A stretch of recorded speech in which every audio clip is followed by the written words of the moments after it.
Sudah tidak bisa mengelak lagi. Pada saat ini menjadi detik-detik krusial dari tersangkanya para penuding ijazah palsu.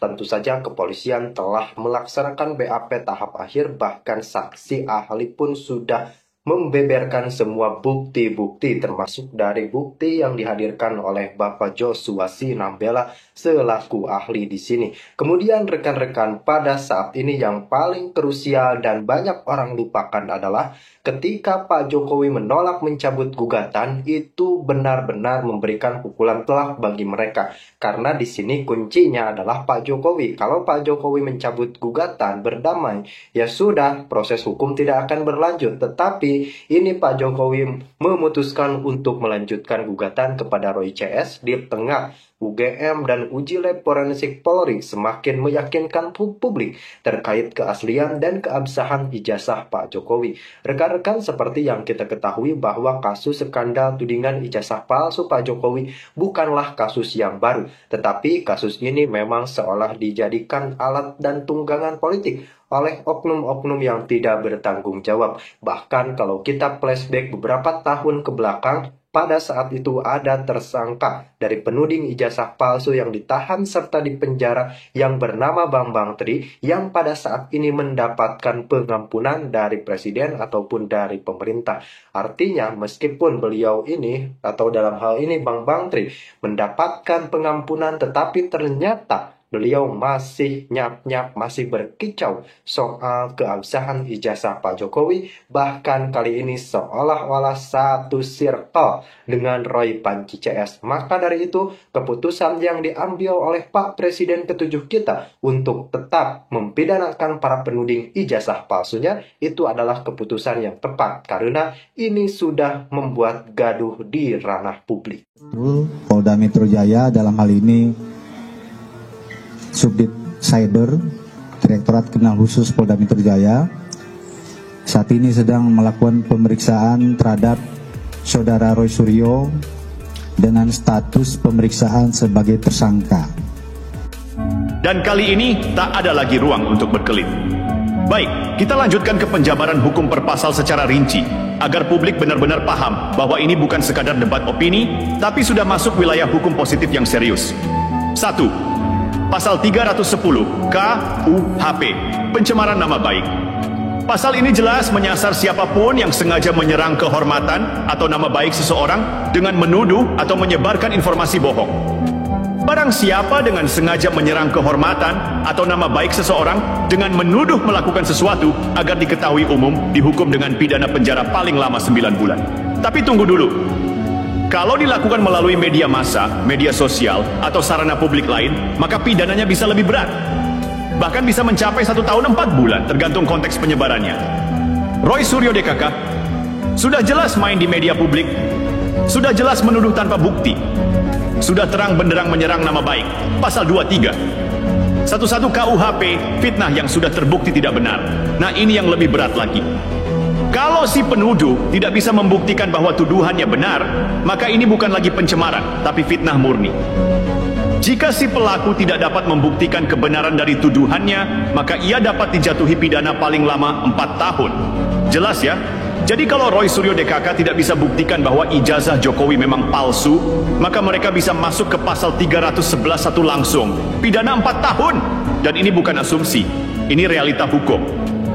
Pasal 327A Undang-Undang ITE, Undang-Undang Nomor 1 Tahun 2024 tentang perubahan kedua Undang-Undang Informasi dan Transaksi Elektronik. Pasal ini mengatur penghinaan atau pencemaran nama baik melalui media elektronik. Artinya, kalau kamu menyebarkan tuduhan di internet, media sosial, podcast, atau platform digital lainnya, maka kamu masuk kategori pelanggaran UU ITE. Setiap orang yang dengan sengaja menyerang kehormatan atau nama baik orang lain dengan cara menuduh secara elektronik dapat dipidana paling lama 4 tahun dan atau denda maksimal 750 juta rupiah. Roy Suryo DKK bicara di media sosial, di kanal publik, di platform yang menyebarkan informasi elektronik, masuk, kena. Tidak bisa lari dari pasal ini. Pasal 4, pasal 32 dan 35. Undang-Undang Informasi dan Transaksi Elektronik, pemalsuan data dan penyebaran konten manipulatif. Kalau sampai ada data atau informasi yang dimanipulasi atau dipotong-potong demi menyebar kebohongan, maka pasal ini bisa diterapkan.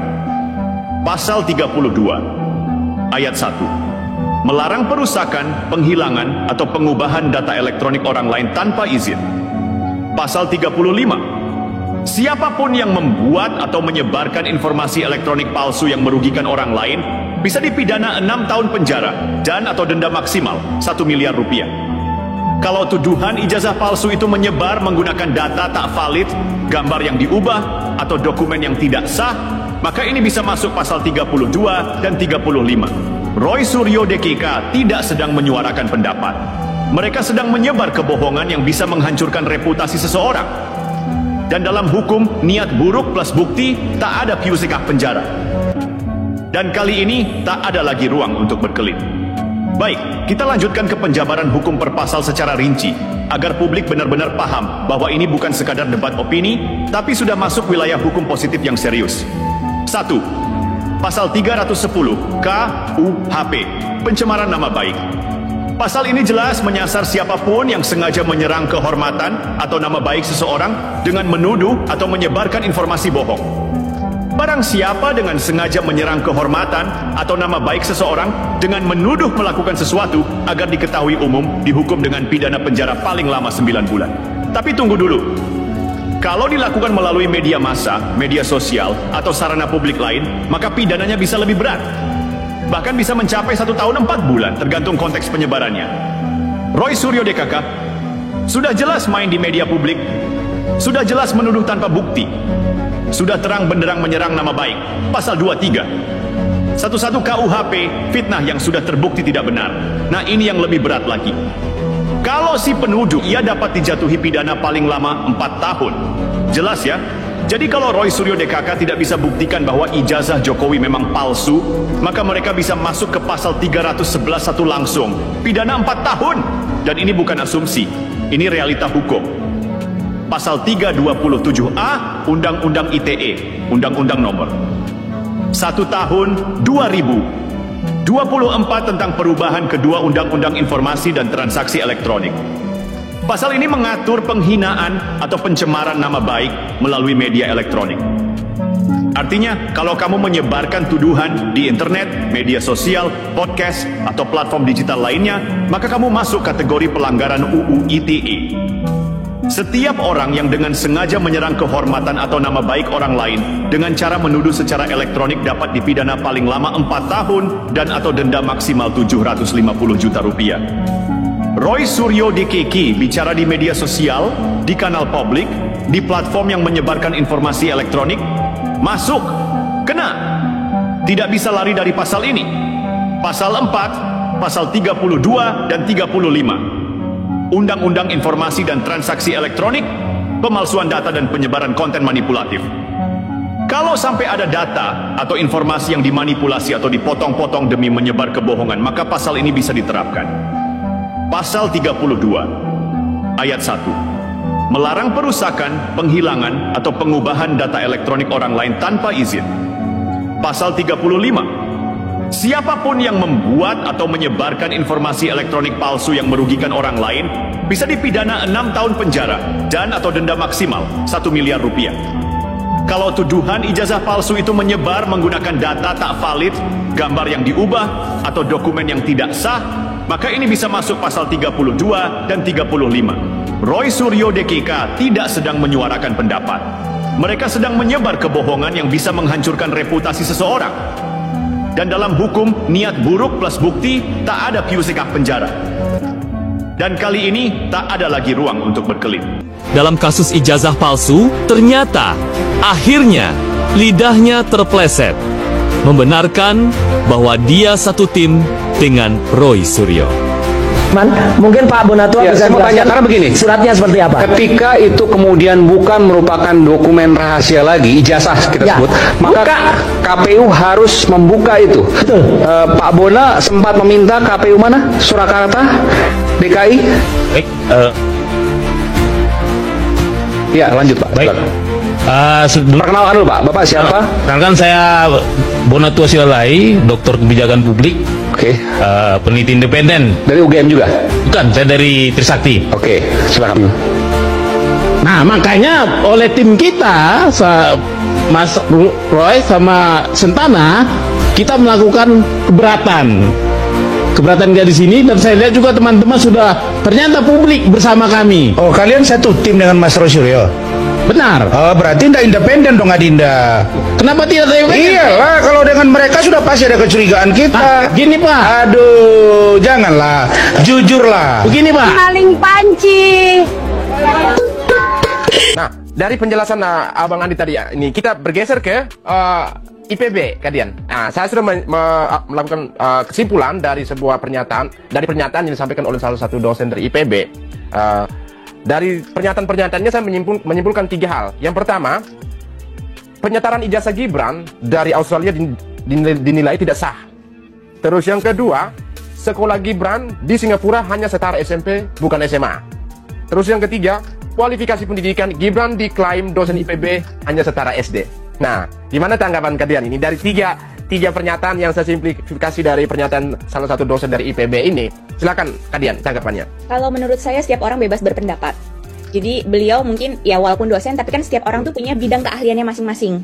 Dan mungkin bidang keahlian beliau memang di IPB untuk mengajar di sana. Tapi untuk bidang lain atau pengetahuan lain, setiap orang kan nggak mungkin bisa ahli di semua bidang, tahu semua hal gitu kan. Yang ini bukan bidangnya beliau kurang memahami tentang pendidikan terutama untuk di luar negeri. Menurut saya yang kemarin kakak sudah mewawancarai Ibu Inalim itu sudah sangat jelas. Apalagi beliau memang berkecimpung itu dunianya sudah 20 tahun lebih kan ya. Dan dia benar-benar dengan sangat fasih menjelaskan perbedaan. Oh, di Indonesia begini loh, kalau di Australia begini loh, di Singapura begini loh. Karena beliau pun sudah menghadapi banyak sekali klien dengan jenjang pendidikan yang berbeda dan menghadapi permasalahan yang sama juga soal penyetaraan. Jadi menurut saya setiap orang bebas berpendapat asal disertai dengan bukti. Saya rasa ya tidak apa-apa mau bilang itu sah atau tidak sah, ya silahkan komplainnya ke pihak yang mengesahkan itu gitu. Yang jelas jenjang pendidikannya memang secara real sudah ditempuh dan itu bukan sekedar cerita dongeng ya. Bapak Gibran menempuh pendidikan secondary school, foundation dan S1 di MDIS University Bradford gitu. Jadi bebas-bebas aja sebenarnya Kak. Saya ingin garis bawahi dari sini pernyataan dari dosen IPB ini yang mengatakan Mas Gibran hanya setara lulusan SD ini. Ini masuk akal nggak? Kalau boleh kalian bisa sekali lagi mempresentasikan filenya itu untuk biar dosen ini terbuka mata lah gitu. Kira-kira apa yang perlu mungkin kalian kalau bisa share screen ya Kak. Karena di sini saya nggak bisa share screen. Jadi mungkin next ke bagian yang ininya aja. Kalau sebenarnya kan soal SD SMP-nya sudah sangat jelas di Indonesia. Mungkin kalau yang secondary school ya jadi timbul perdebatan karena harus ada penyetaraan dan lain-lain. Tapi kalau SD SMP-nya sudah sangat jelas di Indonesia. Berarti beliau juga meragukan sistem pendidikan di Indonesia dong kalau sampai dibilang cuma lulusan SD begitu kan. Nah, penghinaan juga lah karena SMP-nya sendiri di Indonesia tapi tetap nggak diakui gitu kan.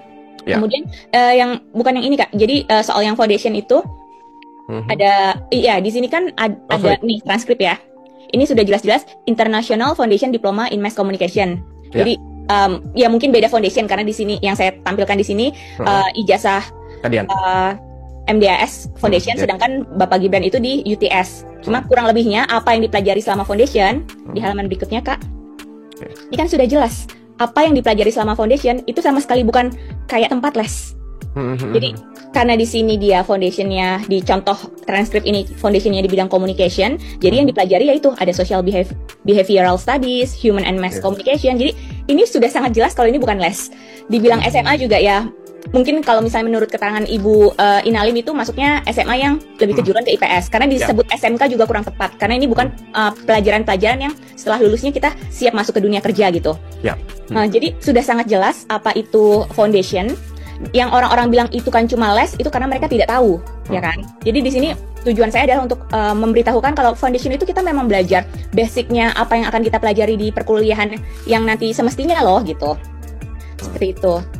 Gitu. Jadi memang karena ketidaktahuan orang yang kemudian sok tahu dan menyebarluaskan itu Kak. Dan masyarakat kan kadang lebih percaya hal-hal yang simple menurut mereka ya dibanding kalau kayak gini kan kita harus menjelaskan dulu orang keburu udah lost interest lah sebelum benar-benar paham. Kemudian ya di sini ada beberapa contoh ijazah lah ya. Yang contoh ijazah yang kemarin dan satu lagi Kak yang perlu ditekankan. Banyak orang bilang itu kan sertifikat bukan ijazah. Oh ya. Jadi Bapak Ibu coba buka Google Translate, bahasa Inggrisnya ijazah itu certificate. Sertifikat ya sama aja. Oh, Nah, ini ini yang jadi lelucon katanya IPK 2,3 kok bisa jadi wakil presiden, padahal sudah jelas-jelas ya. kalau ijazah di luar negeri itu sistemnya GPA. GPA Ya. itu nilai maksimalnya 4,2, sedangkan IPK itu nilai maksimalnya 4,0. Jadi ada sedikit perbedaan lah. Termasuk Ya. beliau itu di second class honor yang grade 2 itu GPA-nya itu sekitar 2,48 sampai 3,07 kalau di sistem GPA. Tapi kalau di sistem IPK itu sekitar 2,7 sampai 3,2. Dan kita kan belum tahu pasti nih antara 2,7 sampai 3,2 nilai persisnya beliau di mana gitu kan. Seperti itu. Jadi stoplah menyebarluaskan narasi-narasi yang menjatuhkan atau membuat seseorang terkesan intelektualnya tuh rendah gitu loh. Ya kalau menurut saya setaranya kalau dari di Indonesia ya sekitar 3 lah ya. 2,7 sampai 2,7 hingga 3,02. Sampai 3,2. Oke. Dan kita ambil sebenarnya maksimumnya aja lah, maksimum kira-kira 3 lah.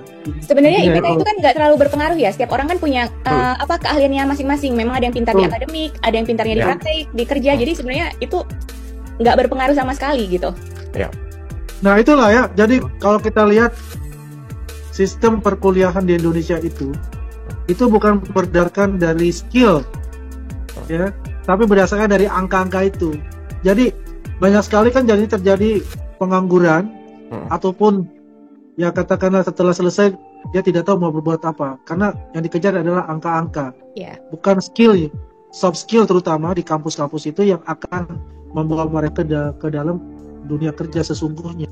Karena kalau dengan soft skill itu akanlah pembentukan karakternya mereka, anak-anak yang kuliah itu tough ya, kemudian mentalnya kuat, yaitu kan mempunyai jaringan itu ya mulai dari sana, bukan hanya kejar jaringan angka-angka itu. Nah beda lah ya kalau di luar negeri. Kalau saya ini angkatan tua nih Mbak Dian, saya S2 saya aja tuh tahun 96 MBA saya.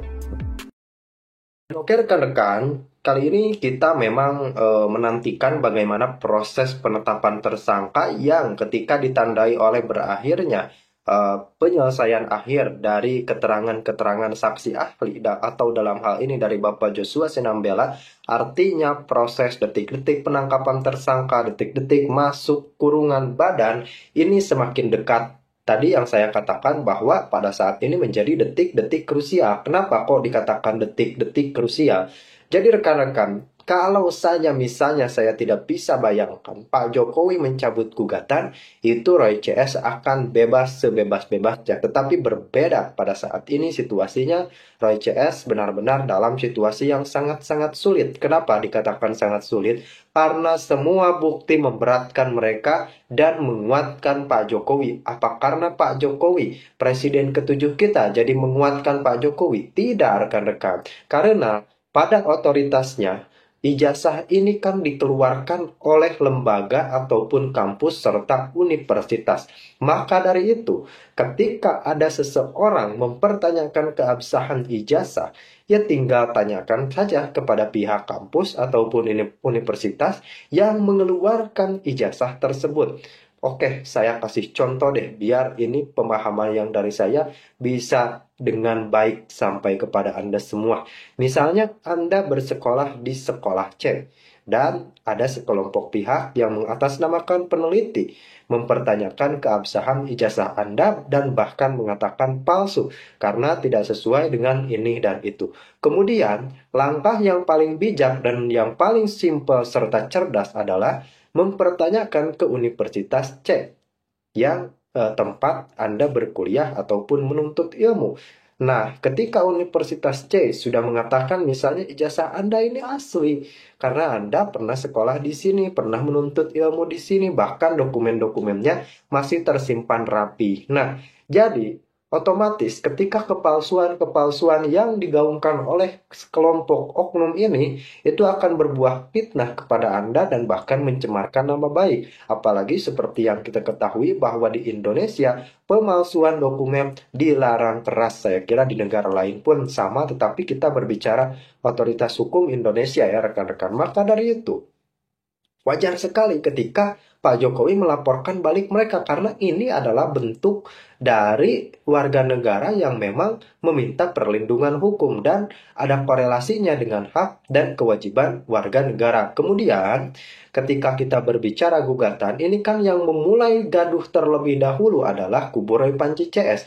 Ketika mereka misalnya tidak menyinggung-nyinggung ijazah Pak Jokowi, tidak mungkin ada gugatan balik dari Pak Jokowi karena ini adalah ranahnya gugatan balik, tuntutan balik atas tindakan yang dilakukan oleh Roy CS dan koleganya yang memang menyuarakan dan menuding ijazah Pak Jokowi, Presiden ke-7 kita, tidak asli ataupun palsu, rekan-rekan. Bahkan kan beliau-beliau ini suka bercanda ketika Pak Jokowi datang ke Kongres PSI. Katanya, oh itu gajah, gak punya ijazah. Nah, loh kan mereka ini menyerangnya benar-benar membabi buta. Maka dari itu benar sekali ketika ada dalang atau apapun itu maka akan terungkap, akan terkuak. Dan pada saat ini, pada saat video ini dibuat, ini adalah detik-detik krusial terkait tersangkanya ataupun penetapan tersangka dari para penuding, para pembuat gaduh yang tentunya itu kita serahkan kepada pihak yang berwajib dan kita di sini adalah sebagai pihak yang mengawal, pihak yang menginginkan Indonesia untuk aman, damai dan tentram tanpa hasutan dan provokasi.